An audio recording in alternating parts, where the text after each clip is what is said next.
Good morning student. आज जो हम अपना नया चैप्टर चौथा जो स्टार्ट कर रहे हैं, रासायनिक आबंध और आणविक संरचना, यानी कि इस पूरे चैप्टर के अंदर जो अपने जो तत्व है, तत्व के जो परमाणु किस तरह से बनते हैं, किस तरह से वो किसी और के साथ जुड़ते हैं, उनके ऊपर कौन से नियम लगते हैं, उसके बारे में हमें अभ्यास करना है, जो कि जनरल नॉलेज के लिए मोस्ट इम्पोर्टेंट माना जाएगा। शुरुआत चैप्टर की हम अष्टक के नियम के आधार से करते हैं, जो अपने लास्ट चैप्टर में देख लिया था। अष्टक का नियम यानी कि क्या, तो किसी भी तत्व के परमाणु की बाह्यतम कक्षा में या बाह्यतम कोश में अष्टक प्राप्त होना चाहिए। अष्टक यानी कि 8 इलेक्ट्रॉन प्राप्त होना चाहिए, उसे अष्टक का नियम कहते हैं। यानी अगर मान लो किसी तत्व की जो बाह्यतम कक्षा में 8 इलेक्ट्रॉन हो, तो उसे ऐसा कहा जाएगा कि उसकी अष्टक संरचना क्या है, कंप्लीट हो चुकी है। लेकिन अगर ना हो तो वो 8 प्राप्त करने की कोशिश करेगा या 8 बनाने की कोशिश करेगा, तो उस तरह से अष्टक प्राप्त करे तो उसे अष्टक का नियम कहा जाता। किताब में दिया है, मैं आपको टिक लगाकर दे दूंगा, लिखावट आपको दे दूंगा। अब अष्टक का नियम यानी समझ में आ गया, किसी भी तत्व की बाह्यतम कोश या बाह्यतम कक्षा में 8 इलेक्ट्रॉन अष्टक प्राप्त होना चाहिए, यह उसका नियम था। उसके बाद जो आपको बताया ससंयोजी आबंध, नाम से ही पता चल जाता है बच्चों, स यानी कि साथ में मिलकर, संयोजी यानी जुड़कर, आबंध यानी कि ऐसा आबंध जो दो तत्वों के परमाणु साथ में मिलकर अपना जो इलेक्ट्रॉन का योगदान देकर बनाते हो, उसे ससंयोजी आबंध कहते हैं। यानी यहाँ देख सकते हो कि एग्जाम्पल के तौर पे मैंने क्लोरीन बॉन्ड क्लोरीन दर्शाया है। क्लोरीन आबंध क्लोरीन ने अपना 1 इलेक्ट्रॉन और इस क्लोरीन ने भी अपना 1 इलेक्ट्रॉन आबंध बनाने के लिए दिया है। दोनों ने अपने 1-1 इलेक्ट्रॉन दिया है। अब दोनों ने अपने 1-1 इलेक्ट्रॉन दिया है, इसीलिए शब्द क्या आया, साथ में संयोजी यानी जुड़ा हुआ, 1-1 इलेक्ट्रॉन जुड़ा, इसलिए ससंयोजी आबंध कहा जाता है। क्या एक ही नहीं भाई, 1 भी हो सकते हैं, 2 भी हो सकती है और 3 भी हो सकते हैं। अगर 1 होगा तो एकल आबंध, अगर 2 होगा तो द्विआबंध, अगर 3 होगा तो त्रिआबंध। उसका एग्जाम्पल के तौर पर देखते हैं, जैसे कि यहाँ पे मैंने बताया क्लोरीन, वैसा मैं बता देता हूँ, ठीक है। क्लोरीन बताया, दोबारा भी क्लोरीन बताता हूँ, क्लोरीन और क्लोरीन। आप देख सकते हो क्लोरीन का परमाणु क्रमांक बच्चों, क्लोरीन का परमाणु क्रमांक होता है 17 होगा, 17 होगा तो उसकी बाह्यतम कक्षा में कितने इलेक्ट्रॉन आएंगे, तो अगर 17 होगा तो 2, 8, 7, 17 का मतलब क्या हो जाएगा, कक्षा के अंदर 2, 8, 7, यानी बाह्यतम कक्षा में बच्चों कितने इलेक्ट्रॉन है, 7 इलेक्ट्रॉन है। कितने इलेक्ट्रॉन है, 7 इलेक्ट्रॉन है। तो ये 1-1 इलेक्ट्रॉन की सहभागीदारी से बना, 1-1 इलेक्ट्रॉन की सहभागीदारी से बना, इसीलिए उसे हम क्या कहेंगे, एकल आबंध कहेंगे। अब द्विआबंध की बात करता हूँ मैं, किसकी बात करता हूँ, द्विआबंध। द्विआबंध में मैं दोनों तौर पे कौन लेता हूँ, ऑक्सीजन। बच्चों ऑक्सीजन का परमाणु क्रमांक आपको मालूम है, ऑक्सीजन का परमाणु क्रमांक कितना होगा, 8 होगा। अगर ऑक्सीजन का परमाणु क्रमांक 8 होगा तो उसकी कक्षा की इलेक्ट्रॉन क्या आएगी, 2 और 6, क्या आ जाएगी, 2 और 6। तो बाह्यतम कोश में कितने इलेक्ट्रॉन होंगे, 6। तो यहाँ पे मैं 6 दर्शाता हूँ, डॉट यानी कि इलेक्ट्रॉन, ऐसा समझ लीजिए, ये 6 दर्शाए यहाँ पे भी मैं कितने दर्शाऊंगा, 6। अब यहाँ पे आप देख सकते हो, यहाँ कितने इलेक्ट्रॉन की सहभागीदारी हुई, 2-2 इलेक्ट्रॉन या 2 इलेक्ट्रॉन युग्म की सहभागीदारी से जो आबंध बनता है उसे द्विआबंध कहा जाता है। बच्चों ध्यान देना, यह इसे 2 इलेक्ट्रॉन कहते हैं, यह दोनों को अगर गिनती में ले तो अपने कितने कहेंगे, 2 इलेक्ट्रॉन कहेंगे, या एक इलेक्ट्रॉन युग्म भी कहते हैं। यानी ये जो 2 इलेक्ट्रॉन है उसे बोलने के लिए हम क्या बताएंगे, 1 इलेक्ट्रॉन युग्म भी कह सकते हैं। युग्म यानी कि जोड़ की, यानी ऐसी जोड़ की कितनी है, 1, ऐसे ये 2, ठीक है, उस तरह से। अब अपने त्रिआबंध की बात करते हैं, अपने कितनी बात करेंगे, त्रिआबंध। त्रिआबंध में मैं बच्चों लेता हूँ नाइट्रोजन, कौन लेता हूँ, नाइट्रोजन। नाइट्रोजन और नाइट्रोजन के बीच त्रिआबंध बनता है, ऑक्सीजन और ऑक्सीजन के बीच द्विआबंध बनता है। अब यहाँ पे नाइट्रोजन का परमाणु क्रमांक बच्चों कितना है, 7 होगा, तो उसकी बाह्यतम कक्षा के आधार से इलेक्ट्रॉन विन्यास लिखेंगे तो 2 और 5, 7 हो गया। कितना हो जाएगा 2 और 5। 5 है तो यहाँ पे मैं 5 लिखता हूँ, 1 2 3 4 और 5। बाह्यतम कोष में कितने इलेक्ट्रॉन है? 5। 5 रखते हैं, यहाँ पे भी 1 2 3 4 5। अब यहाँ पे 3 इलेक्ट्रॉन युग्म से क्या होती है? सहभागीदारी। 3 इलेक्ट्रॉन की या 3 इलेक्ट्रॉन युग्मों की सहभागीदारी से जो आबंध बना उसे त्रिआबंध कहते हैं। यानी कि आपको सहसंयोजी आबंध में एकल, द्वि और त्रि आएंगे, यानी दोनों तत्व के परमाणु के इलेक्ट्रॉन युग्म सहभागीदारी करेंगे। क्या करेंगे बच्चों? सहभागीदारी करेंगे, इसलिए इन सबको क्या कहेंगे? सहसंयोजी आबंध कहते हैं। अब उसी के आधार से लुईस निरूपण देखते हैं बच्चों। लुईस निरूपण यानी मोस्ट इंपोर्टेंट टॉपिक है। लुईस निरूपण यानी क्या? तो जो यह लुईस नाम के वैज्ञानिक ने हर एक तत्व की बाह्यतम कक्षा के इलेक्ट्रॉन को निरूपित किया। तो उसकी बात करते हैं, जैसे कि आपको मालूम ही है हाइड्रोजन का परमाणु क्रमांक कितना होगा बच्चों? 1 होगा। तो उसकी बाह्यतम कक्षा में कितना इलेक्ट्रॉन? 1। तो उसे कैसे दर्शाएंगे? हीलियम के अंदर कितने होते हैं? 2 होते हैं, यानी उसकी हम बात करेंगे। फिर हम बात करते हैं लिथियम। लिथियम का परमाणु क्रमांक बच्चों कितना है? लिथियम का परमाणु क्रमांक बच्चों कितना है? 3। 3 तो क्या आएगा? 2 और 1। तो बाह्यतम कोष में कितना इलेक्ट्रॉन आया? 1। आगे कितना है? 2। बाह्यतम कोष में 1 है, इसीलिए लिथियम के ऊपर में कितना डॉट लिखूंगा? 1 डॉट, यानी कि 1 इलेक्ट्रॉन। लिथियम के बाद बच्चों क्या होगा? बेरिलियम। तो बेरिलियम का परमाणु क्रमांक कितना है? 4। तो उसकी कक्षा के आधार से इलेक्ट्रॉन विन्यास लिखेंगे तो क्या आएगा? 2 और 2। तो बेरिलियम के ऊपर बच्चों कितने इलेक्ट्रॉन दर्शाने पड़ेंगे? 2 दर्शाने पड़ेंगे। तो 2 मैंने दर्शा दिए। बेरिलियम के बाद मैं क्या बच्चों बता देता हूँ? बोरॉन। बोरॉन का परमाणु क्रमांक कितना होता है? 5। 5 होगा तो अगर उसकी इलेक्ट्रॉन विन्यास लिखूंगा तो क्या आएगा? 2 और 3। तो बोरॉन के ऊपर अपने कितने इलेक्ट्रॉन दर्शाएंगे? 3 दर्शाएंगे। कितने दर्शाएंगे? 3। इसे लुईस निरूपण कहते हैं।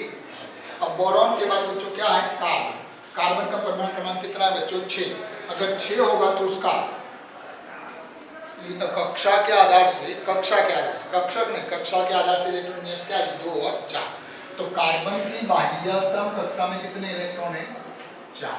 1 2 3 4। ठीक है। अब कार्बन के बाद बच्चों कौन है? नाइट्रोजन। नाइट्रोजन में कितना है? 7। तो अभी बताया था 2 और 5। तो नाइट्रोजन की जो बाह्यतम कक्षा है उसमें कितने इलेक्ट्रॉन आएंगे बच्चों? 5। वैसे अगर ऑक्सीजन की बात है तो ऑक्सीजन का परमाणु क्रमांक कितना है? 8। तो उसकी कक्षा के आधार से इलेक्ट्रॉन विन्यास क्या आएगी? 2 और 6। तो ऑक्सीजन की बाह्यतम कक्षा में कितने इलेक्ट्रॉन आएंगे बच्चों? 6। वैसे अगर फ्लोरीन का परमाणु क्रमांक कितना होगा बच्चों? 9 होगा। तो उसकी बाह्यतम कक्षा में 9 है तो 2 और 7 उस तरह से आएगा। तो यहाँ पे कितने इलेक्ट्रॉन रखने हैं? अपने को 7 रखने पड़ेंगे।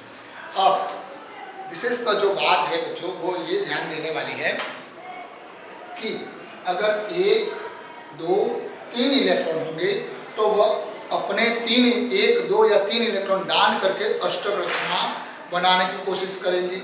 लेकिन अगर 5 6 7 है तो वह इलेक्ट्रॉन प्राप्त करके अपने अष्टक प्राप्त करने की कोशिश करेंगे। लेकिन उसमें भी आगे मैंने बता दिया था जिसकी विद्युत ऋणता अधिक होगी वह इलेक्ट्रॉन प्राप्त करेगा और जिसकी विद्युत ऋणता कम होगी वह क्या करेगा? दान करेगा। यहाँ पे देख सकते हो ऑक्सीजन की बाह्यतम कक्षा में कितने हैं? 6। फ्लोरीन की बाह्यतम कक्षा में कितने हैं? 7। दोनों अगर ऑक्सीजन को अष्टक प्राप्त करने तो कितने प्राप्त करेंगे? वो 2। फ्लोरीन को अष्टक प्राप्त करने तो कितना प्राप्त करेगा? 1। लेकिन अगर ऑक्सीजन और फ्लोरीन का ही कोई यौगिक हो OF2 तो ऑक्सीजन को दान करना पड़ेगा। क्यों? क्योंकि फ्लोरीन की विद्युत ऋणता अधिक है। ऐसा टॉपिक हम आगे पढ़ चुके हैं। यानी कि इतना तय रखें जिसकी विद्युत ऋणता अधिक होगी वह इलेक्ट्रॉन प्राप्त करेगा, जिसकी कम होगी वो दान करेगा। लेकिन ऑक्सीजन 2 प्राप्त करने की भी वृत्ति दर्शाता है। अगर उससे अधिक विद्युत ऋणता वाला कोई उसके साथ जुड़ जाए तभी वो दान करने की वृत्ति रखे। और ऐसा कब होगा? जब ऑक्सीजन के साथ केवल फ्लोरीन जुड़ा होगा तब।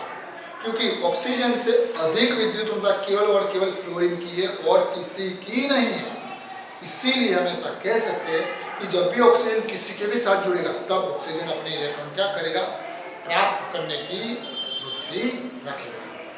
हम आगे बात करते हैं इन सभी यौगिक का, ये तो हमने तत्व का देखा, यह सारे यौगिक के लिए भी हमें लुईस निरूपण करना है और यह 1 नंबर का क्वेश्चन आएगा बच्चों। जैसे ये बहुत से एग्जाम्पल है, उसका लुईस निरूपण करेंगे बच्चों। ध्यान देना, इसके लिए केवल 2 ही नियम है, उसके लिए केवल 2 नियम है। जैसे कि न्यूनतम विद्युत ऋणता वाला परमाणु केंद्रीय परमाणु होना चाहिए। न्यूनतम विद्युत ऋणता वाला परमाणु वह कैसे, कौन सा होना चाहिए, केंद्रीय। जैसे कि, और दूसरा का हाइड्रोजन और फ्लोरीन सामान्यतः अंतस्थ स्थान पर होने चाहिए। अंतस्थ यानी कि वह केंद्रीय होंगे नहीं, बस इतना ध्यान रखो। यानी कि हाइड्रोजन और फ्लोरीन जो तत्व है वह केंद्रीय होंगे नहीं, सामान्यतः। माइनर केस में ऐसा हो जाएगा कि वो केंद्रीय। अभी के लिए आप इतना ध्यान में रखो कि जो हाइड्रोजन होगा और फ्लोरीन होगा वह केंद्रीय नहीं होंगे, और जिसकी विद्युत ऋणता कम होगी, जिसकी विद्युत ऋणता कम होगी, जैसे कि यहाँ देख सकते हो ये CO3 लिखा है, तो यहाँ पे ऑक्सीजन और कार्बन में से कौन सा केंद्रीय परमाणु होगा, हमें कहाँ से पता है, तो उसका आंसर ये न्यूनतम विद्युत ऋणता। तो कार्बन और ऑक्सीजन में जिसकी विद्युत ऋणता कम होगी, कार्बन और ऑक्सीजन में जिसकी भी विद्युत ऋणता कम होगी वह केंद्रीय परमाणु होगा। और यहाँ पे CH4 लिखा है, तो वहाँ पे तो हमें पता ही चल गया कि भाई हाइड्रोजन तो कहाँ होगा, केंद्र में होगा ही नहीं, वो तो साइड में ही होगा। ठीक है, उस तरह से अब हमें उसका स्ट्रक्चर बनाते देखते हैं। तो CH4 में हमें इतना पता चल गया कि भाई हाइड्रोजन तो केंद्र में होगा ही नहीं, यानी विद्युत ऋणता देखनी नहीं है, तो कार्बन कहाँ होगा, केंद्र। अब हमने देखा कार्बन के बाह्यतम कक्षा में कितने इलेक्ट्रॉन है बच्चों, 4। 1 2 3 और 4, कंप्लीट 4 रखे। और कितने हाइड्रोजन है, 4। तो यहाँ पे मैं क्या रखता हूँ, 4 हाइड्रोजन रखता हूँ। मैं 4 क्या रख देता हूँ, हाइड्रोजन रख देता हूँ। अब बच्चों ध्यान दो, हाइड्रोजन की बाह्यतम कक्षा में कितना इलेक्ट्रॉन है, 1। तो ये हमने 1 रखा, यहाँ पे भी मैंने 1 रखा, यहाँ पे भी मैंने 1 रखा, और यहाँ पे। यह सभी ससंयोजी एकल आबंध बनाएंगे। ससंयोजी कौन सा आबंध बनाएंगे, एकल आबंध बनाएंगे। अब यहाँ आप देख सकते हो यह जो CH4 का स्ट्रक्चर बन गया। अब कार्बन की अष्टक रचना प्राप्त हुई, हाँ प्राप्त हो गई। कैसे, तो यह जो कार्बन था, तो अब ये दोनों इलेक्ट्रॉन को अपने कार्बन के ही गिनेंगे, भागीदारी की है भाई। भागीदारी का मतलब मेरा भी और उसका भी, यानी ये 2 इलेक्ट्रॉन कार्बन के भी गिने जाएंगे और हाइड्रोजन के भी गिने जाएंगे। यानी कि हाइड्रोजन के अब कितने इलेक्ट्रॉन हो गए भागीदारी करने के बाद, 2। कार्बन के कितने हो गए, ये 2, ये 2 4, ये 2 6 और ये 2 8। यानी कार्बन के भागीदारी करने के बाद कितने हो गए, 8। भागीदारी नहीं थी उससे पहले कितने थे, 4। भागीदारी हो जाने के बाद कितने हो गए, 8। यानी कार्बन की अष्टक रचना क्या है, प्राप्त हो गई। हाइड्रोजन को की कक्षा पहली कक्षा होती है, उसमें 2 इलेक्ट्रॉन चाहिए, तो 2 क्या है, कंप्लीट। यानी सभी की अष्टक क्या है, प्राप्त। कंप्लीट बच्चों, ये कंप्लीट हो गया। अब उसके आगे का देखते हैं NH4+। तो NH4 में नाइट्रोजन है तत्व है और हाइड्रोजन है, तो हमें हाइड्रोजन तो साइड में ही आएगा, यानी केंद्र में कौन होगा, नाइट्रोजन। तो यहाँ पे मैं कौन लिखता हूँ, नाइट्रोजन। नाइट्रोजन की बाह्यतम कक्षा में कितने इलेक्ट्रॉन होते हैं बच्चों, 5। तो 5 में ये पहले मैंने कितने लिखे, 5 लिख देता हूँ। पहले मैं कितने लिख देता हूँ, 5 लिख दिए बच्चों। लेकिन यहाँ पे NH4+ लिखा है, क्या लिखा है, NH4+। एमोनियम आयन कहा जाता है इसको, इसको मीथेन कहा जाता है। इसको क्या कहा जाएगा, मीथेन। और यह क्या है, एमोनियम आयन।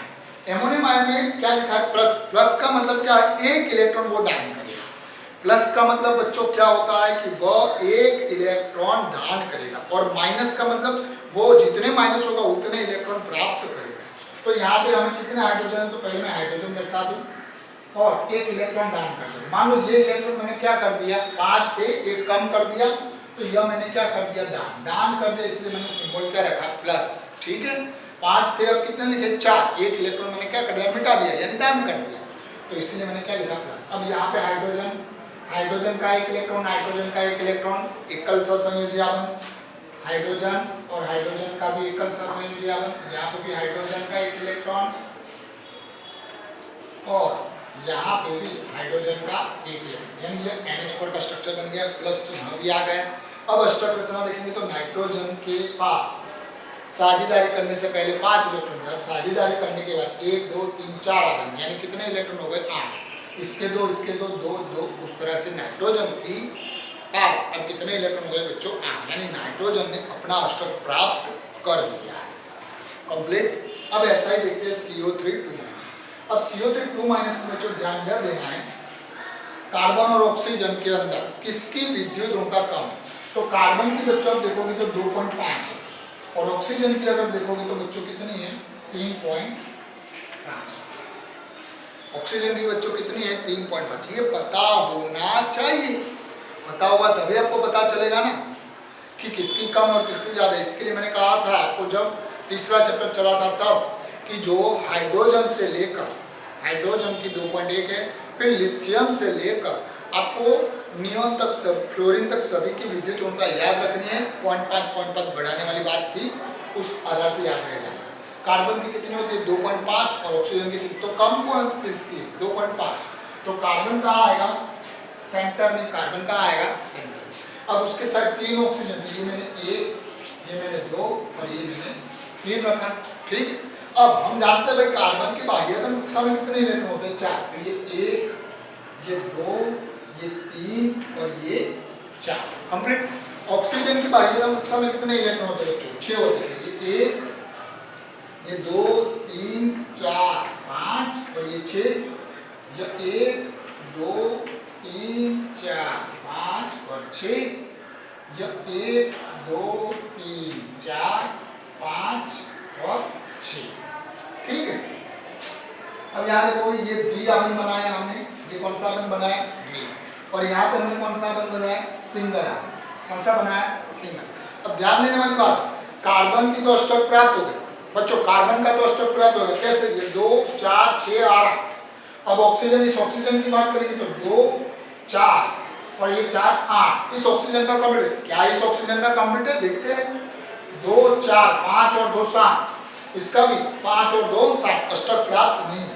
यहाँ क्या लिखा है? 2 माइनस। 2 माइनस का मतलब वो 2 इलेक्ट्रॉन प्राप्त करेगा, तो 1 इलेक्ट्रॉन ने इधर रखा। ये कैंसल का जो अपना जो सिंबल रखा है वो इलेक्ट्रॉन समझ लो। आपको पता चले कि मैंने एक एक्स्ट्रा ऐड किया, इसलिए मैंने ऐसा लिखा। यानी यह 1 इलेक्ट्रॉन आया, इसलिए यहाँ पे माइनस। यहाँ पे भी मैं 1 रखता हूँ, इसीलिए भी यहाँ पे माइनस, ठीक है। इस तरह से दर्शाए। अब देखोगे सभी तत्वों की अष्टक प्राप्त है।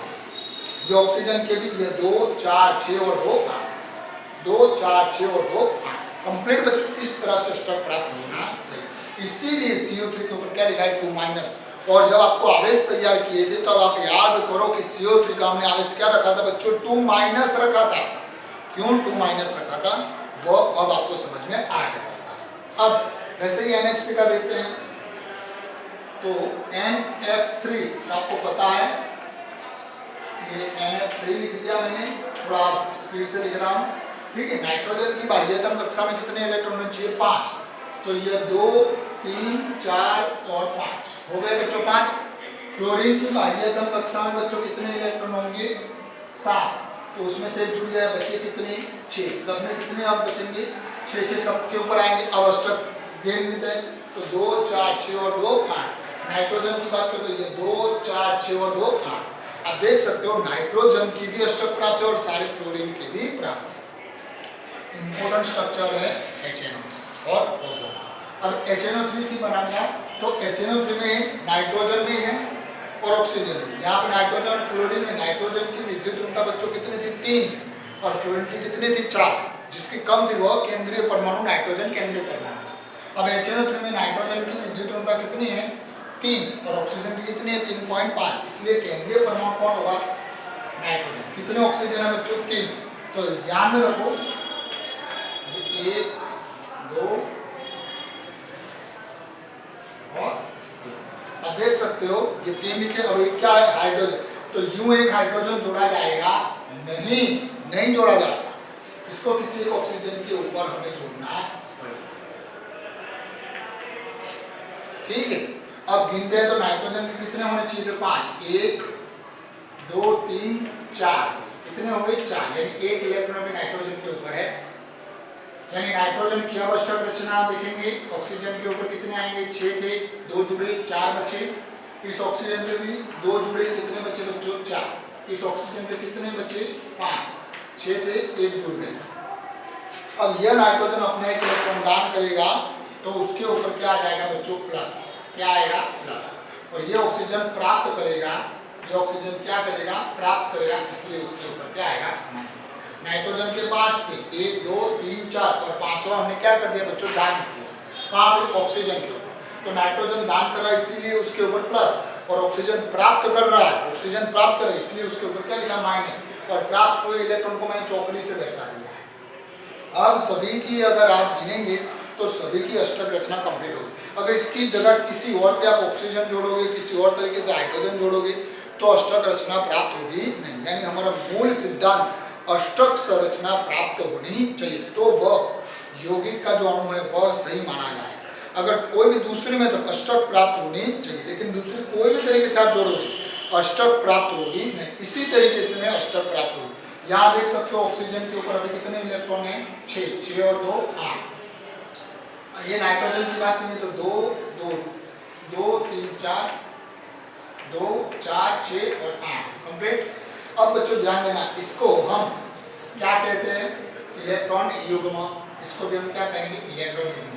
लेकिन बंध नहीं बना इसलिए इसे अबंधकारक इलेक्ट्रॉन युग्म भी कहते हैं। तो अबंधकारक इलेक्ट्रॉन युग्म कितने हैं, 2।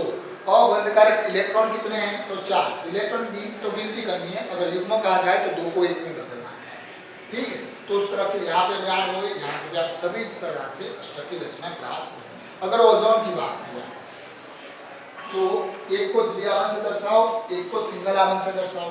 ऑक्सीजन की बाह्यतम कक्षा में कितने इलेक्ट्रॉन होते हैं, 6, 1 2 3। कितने बचे बच्चों, 3। यहाँ पे कितने होंगे, 6 तो 2 जुड़े तो कितने बचे, 4 बचे, 2 जुड़ गए, या कितने जुड़े, 2 जुड़े तो बचे कितने, 4। वैसे यहाँ पे अगर 1 जुड़ा, कितना जुड़ा, 1 जुड़ा तो बचा कितना होगा, 5। अब यहाँ ध्यान दो बच्चों, अष्टक रचना प्राप्त होती नहीं, अगर गिनोगे तो इसकी अष्टक रचना प्राप्त होती नहीं। तो अब फिर हम क्या करेंगे, यह एक इलेक्ट्रॉन यहाँ से क्या करेंगे, दान करेंगे। दान करेंगे तो ये क्या आ गया, प्लस, और यहाँ पे क्या करेंगे, प्राप्त, तो यहाँ पे क्या आ जाएगा बच्चों, माइनस।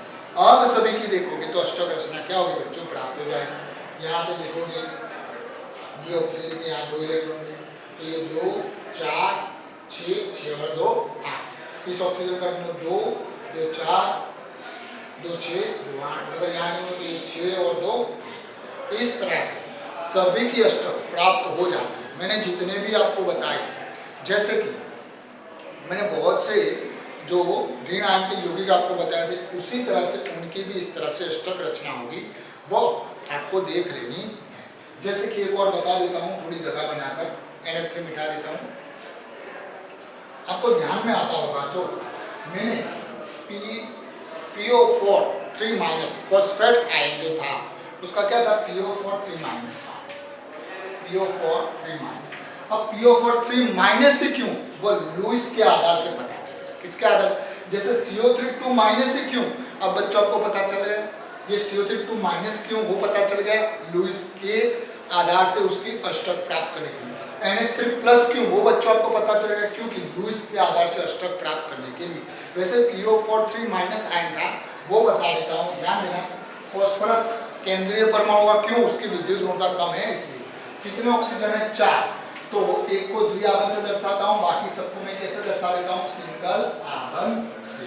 देख सकते हो फॉस्फोरस PO4 के अंदर ये 1 2 3 4 और यह 5, ठीक है।